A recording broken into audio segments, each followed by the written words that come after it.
تو بات ضرور کرنا چاہیے کہ بابو 1 سال کے لیے آپ طب میں چلے جاؤ، طب میں چلے جاؤ، 1 سال کے لیے کم سے کم تم لوہار کا کام سیکھ لو، 1 سال میں کم سے کم کوئی ٹیکنیکل سیکھ لو۔ آج کل بہت سارے مواقع ہیں، کوئی اے سی کا مستری، اے سی ٹھیک کرنے والا اے سی مستری گھر میں آتا ہے، بولتا کیا ہے؟ اے سی چھونے کا فیس ہے 610 روپیہ، اے سی چھونے کا فیس ہے 610 روپیہ۔ کیا یہ عالم اے سی ٹھیک نہیں کر سکتا ہے؟ کیا 1 سال اے سی کا میکینک بن کر کے اے سی کو ٹھیک نہیں کر سکتا ہے؟ دن میں 10 اے سی کو اٹینڈ کر سکتا ہے اور 10 500 اس کو 5000 روپیہ اے سی ہو جائے گا۔ لیکن یہ لوگ کون کرتے ہیں اے سی ٹھیک؟ جو کبھی ABCD نہیں پڑھا، جو کبھی الف با تا سا نہیں پڑھا، جو کبھی ق خ غ گھ نہیں پڑھا، وہ رہتے رہتے سیکھ گیا اور اب بول رہا ہے کیا اے سی چھونے کا چارج ہے 610 روپیہ۔ کیا ہمارے عالم یہ نہیں کر سکتے ہیں؟ اے سی چھو لینا کیا ظلم کی بات ہو گئی؟ نہیں، ہم نے ابھی تک عالم کو فارغن کو اس طرف رہنمائی نہیں کی۔ داؤد علیہ السلام بادشاہ تھے، اللہ نے اس کو خلیفہ بنایا تھا۔ قرآن مجید میں یا داؤد ان جعلناک خلیفۃ فی الارض، اے داؤد تم کو زمین کا خلیفہ بنایا، بادشاہ بنایا۔ لیکن وہی داؤد علیہ السلام کیا کرتے تھے؟ وہ درع بنا کر کے، لڑائی کا درع جو لباس پہنتے ہیں درع بچنے کے لیے، تیر سے تلوار سے بچنے کے لیے وہ درع بنا کر کے بیچتے تھے اور اس کی کمائی کا داؤد علیہ السلام کھاتے تھے۔ سبحان اللہ، یہ ہے کمائی، یہ ہے کمائی کہ داؤد کے پاس کچھ نہیں تھا، ایسی بات نہیں ہے، بادشاہ وقت تھا، خلیفہ تھا، مال کی فراوانی تھی، باوجود اس کے وہ اپنے ہاتھ کی کمائی کھاتے تھے۔ وَعَلَّمْنَاهُ صَنْعَةَ لَبُوسٍ لَكُمْ لِتُحْسِنَكُمْ، ہم نے اس کو درع بنانا سکھا دیا۔ اور دوسری آیت میں اللہ نے فرمایا وَأَلَنَّا لَهُ الْحَدِيدَ، ہم نے لوہے کو اس کے لیے ملائم کر دیا، موم کر دیا، جس طرح موڑتے تو ویسے موڑ جاتا تھا۔ اپنے ہاتھ کی کمائی۔ ابراہیم علیہ السلام بزاز تھے، بزاز کے مطلب کپڑے کا کاروبار کر کے اپنی زندگی پالتے تھے ابراہیم علیہ السلام۔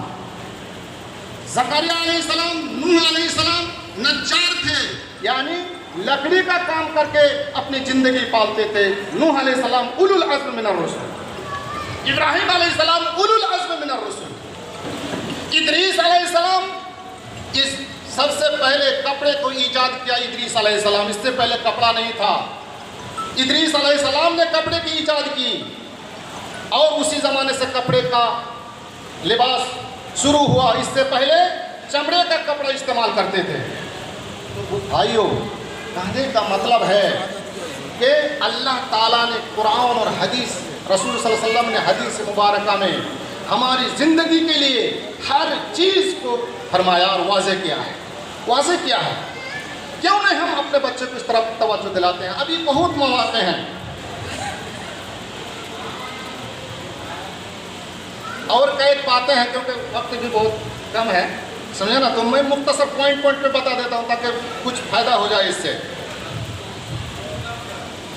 فارغ ہونے کے بعد بچوں کی صحیح رہنمائی نہیں ہو پاتی ہے، اس کی صحیح رہنمائی ہونی چاہیے۔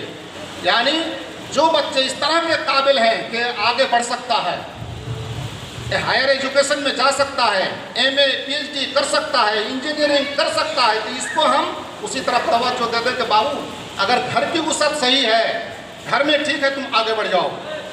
آگے ایک رہنمائی کی بہت بڑی ضرورت پڑتی ہے فارغ ہونے کے بعد۔ کسی کو دیکھتے ہیں کہ وہ اس لائق نہیں ہے، اس کو تجارت کی طرف دکھائیے، اس کو ہندسہ کی طرف دکھائیے، اس کو سافٹ ویئر۔ آج کل یعنی مواقع اتنے ہیں، صرف دھیان کو واپس کرنا ہے۔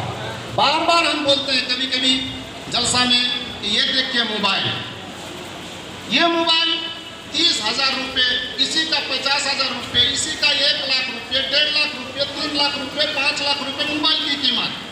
یہی موبائل اگر اس میں سافٹ ویئر نہ ہو یا سافٹ ویئر کام نہ کرے، اس کو نمک میں تبدیل کرنا پڑتا ہے۔ پڑتا ہے کہ نہیں پڑتا ہے؟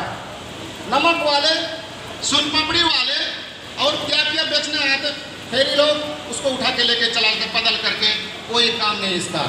اس کے اندر جو قیمت ہے سافٹ ویئر کا قیمت ہے۔ کیوں نہ ہم ایک چھوٹا سا محل کھول کر کے اسی کو ہم اصلاح کرنے کا کچھ سیکھ لیں اور اسی کو لے کے بیٹھ جائیں اور اسی کو ہم ڈالیں، اس کو ٹھیک کریں۔ بہت مواقع ہیں بھائیوں، بہت مواقع ہیں، آپ کو چاہیے توجہ، آپ کام کیجئے، تجارت کیجئے۔ اللہ نے قرآن میں فرمایا نبیوں کے سلسلے میں، وَمَا أَرْسَلْنَا قَبْلَكَ مِنَ الْمُرْسَلِينَ إِلَّا أَنَّهُمْ يَأْكُلُونَ إِلَّا إِنَّهُمْ لَيَأْكُلُونَ الطَّعَامَ وَيَمْشُونَ فِي الْأَسْوَاقِ۔